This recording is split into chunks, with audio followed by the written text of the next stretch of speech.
इस फिल्म की शुरुआत में हमें हॉलो अर्थ को दिखाया जाता है, जहां पर हम कॉन्ग को देखते हैं। हॉलो अर्थ में ही कुछ टाइटन्स कॉन्ग को नुकसान पहुंचाने ही आए होते हैं, लेकिन कॉन्ग उनसे ज्यादा पावरफुल था, इस वजह से वो उन्हें हरा देता है।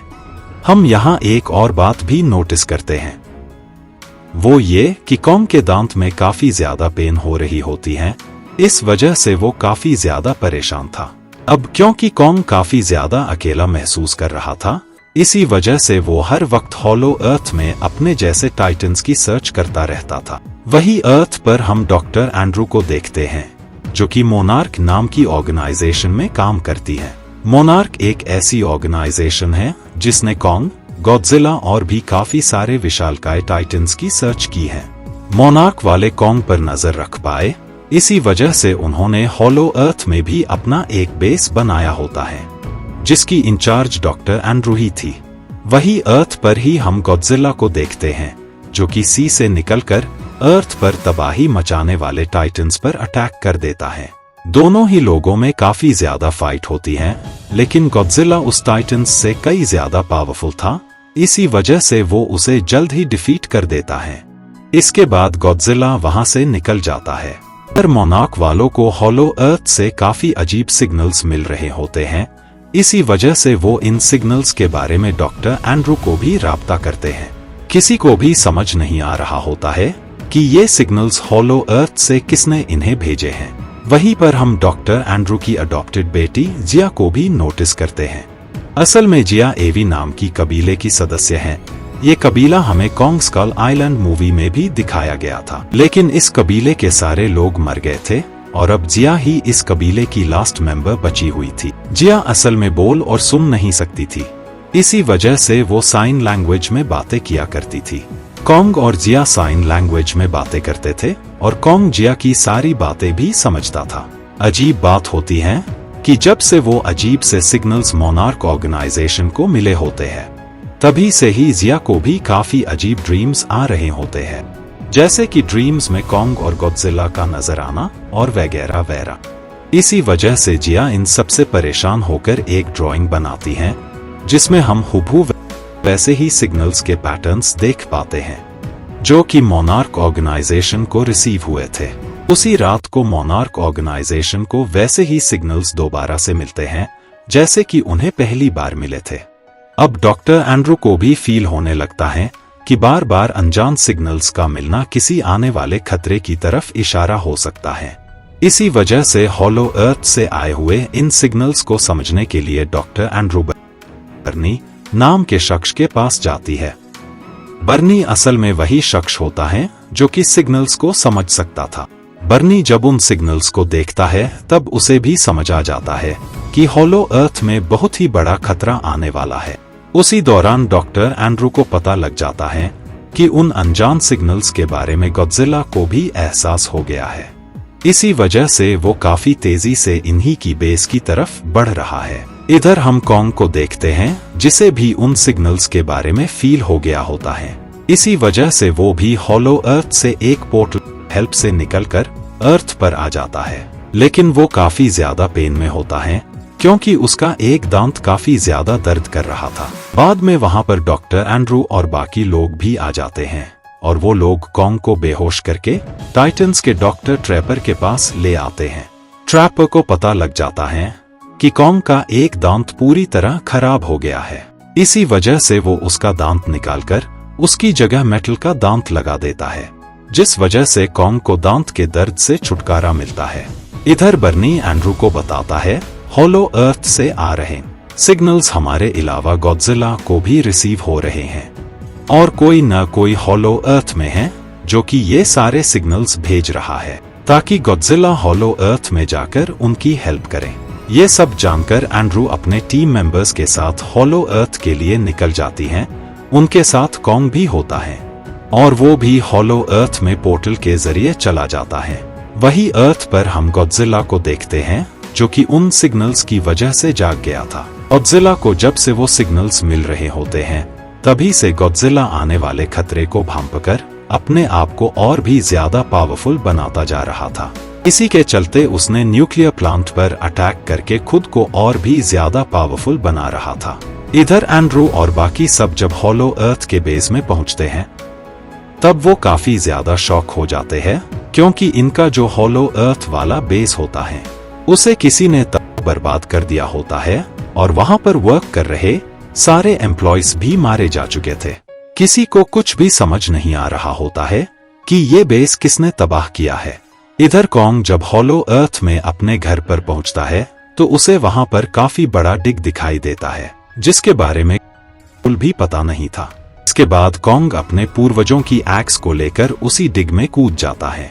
वहां पर उसे एक और नई दुनिया दिखाई देती है, जहां पर काफी सारे जायंट्स मौजूद होते हैं। कुछ दूर आगे जाने के बाद कॉन्ग को वहां पर अपने ही सरीका दिखने वाला एक एप दिखाई देता है, जिसका नाम सुको होता है। कॉन्ग अपने जैसे एप को देखकर काफी ज्यादा खुश होता है, क्योंकि फाइनली जिन लोगों को वो ढूंढ रहा था वो उसे मिल गए होते हैं। कुछ टाइम बाद 3 और एप वहां पर आते हैं और वो सुको को लेकर वहां से जाने लगते हैं। ये देखकर कॉन्ग को काफी ज्यादा गुस्सा आता है, इसी वजह से वो उन एप्स पर अटैक कर उन्हें हरा देता है। बाद में कॉन्ग सुको से साइन लैंग्वेज में बोलता है कि वो उसे उसके कबीले तक ले चले। इसी वजह से सुको कॉन्ग को लेकर अपने कबीले की तरफ बढ़ने लगता है। इधर डॉक्टर एंड्रू अपने टीम मेंबर्स के साथ हॉलो अर्थ में ही किसी दूसरी प्लेस पर आ जाते हैं। हॉलो अर्थ में ये जगह उनके लिए नई थी, जो कि उन लोगों ने पहले एक्सप्लोर नहीं की थी। कुछ दूर और आगे जाने पर उन्हें वहां पर कई तरह के अजीब निशान मिलते हैं। जिया बाकी लोगों से कहती है कि ये सारे निशान ईवी कबीले के लोगों द्वारा बनाए हुए हैं, क्योंकि ऐसे निशान सिर्फ ईवी कबीले के लोग ही बना सकते हैं। बाद में जिया वहां पर एक स्टोन को टच करती है, जिस वजह से वहां पर अलग अलग डायरेक्शन से पानी निकलकर एक ही डायरेक्शन में जाने लगता है। इसी वजह से ये लोग भी उसी डायरेक्शन में जाने लगते हैं और वहां पर उन्हें उसी कबीले के लोग मिल जाते हैं, जो कि जिया और उसके कबीले से ताल्लुकात रखते थे। इधर गॉडजिला एक और टाइटन पर अटैक कर देता है, जिस वजह से उनमें फाइट स्टार्ट हो जाती है। लेकिन बाद में गॉडजिला उसे खत्म करके उसकी सारी एनर्जी ही एब्जॉर्ब कर लेता है, जिस वजह से वो अब और भी ज्यादा पावरफुल हो गया था। इधर डॉक्टर एंड्रू हॉलो अर्थ में उस प्लेस को देखते हैं। उस कबीले की क्वीन सबको बताती है कि वो इसी डिवाइस की हेल्प से गॉडजिला को सिग्नल भेज रही थी, ताकि गॉडजिला इनकी हेल्प कर सके। यही वजह होती है कि गॉडजिला अपने आप को वॉर के लिए रेडी कर रहा था। क्वीन बताती है कि काफी वक्त पहले हॉलो अर्थ और अर्थ में टाइटन्स रहा करते थे। कॉन्ग के जितने भी वंशज थे वो इंसानों को दूसरे टाइटन्स से प्रोटेक्ट रहे थे। कॉन्ग की प्रजाति में से ही एक एप जिसका नाम स्कार्किंग था, वो इंसानों की प्रोटेक्शन करने के बजाय पूरी दुनिया में कब्जा करना चाहता था। यही वजह होती है कि उसने कॉन्ग के सारे पूर्वजों को गॉडजिला से भिड़वा दिया था। लेकिन इस वॉर में सारे कॉन्ग मारे गए और बाद में गॉडजिला के सारे वंशज ने बचे हुए कॉन्ग और स्कार किंग को हॉलो अर्थ में कैद कर दिया। इधर सुको कॉन्ग को लेकर अपने कबीले में आ जाता है। वहां पर काफी सारे एप्स गुलामों की तरह काम कर रहे होते हैं, जो कि उनसे स्कार्किंग करवा रहा था। ये देखकर कॉन्ग को काफी ज्यादा गुस्सा आता है, इसी वजह से वो उस पर अटैक कर देता है। दोनों ही लोग एक दूसरे पर काफी ज्यादा अटैक्स करते हैं, लेकिन स्कार किंग यहाँ पर हारता हुआ नजर आ रहा होता है। इसी वजह से वो अपने टाइटन को बाहर लाता है, जिसे उसने उस स्टिक की हेल्प से कंट्रोल किया हुआ था। टाइटन का नाम शीमो होता है। शीमो कॉन्ग पर अटैक करके उसके हाथ पर बर्फ जमा देता है, जिस वजह से कॉन्ग के हाथ में काफी ज्यादा पेन होने लगती है। इसी वजह से कॉन्ग वहां से भाग जाता है। ये देखकर स्कार किंग अपने कुछ लोगों को कॉन्ग को मारने को भेजता है, लेकिन सुको सही वक्त पर स्टोन नीचे फेंकता है, जिस वजह से वो एप्स मारे जाते हैं और इस तरह वो एप कॉन्ग की जान बचा लेता है। इधर उन सबको पता लगता है कि स्कार्किंग और उस टाइटन को खत्म करने के लिए गॉडजिला और कॉन्ग को साथ में आना होगा।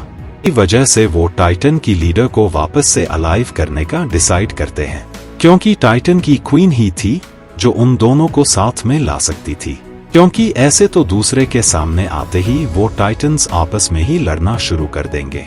तभी कॉन्ग भी वहां पर आ जाता है और वो साइन लैंग्वेज में जिया को सारी बातें राब्ता कर देता है।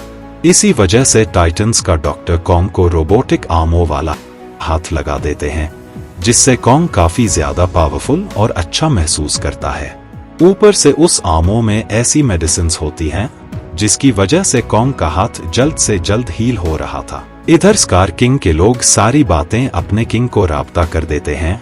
इसी वजह से स्कार किंग के लोग कॉन्ग पर अटैक करने के लिए उसकी ही तरफ बढ़ रहे होते हैं। ये बात जब उस एप को पता लग है तो वो एप सारी बातें कॉन्ग को भी बता देता है।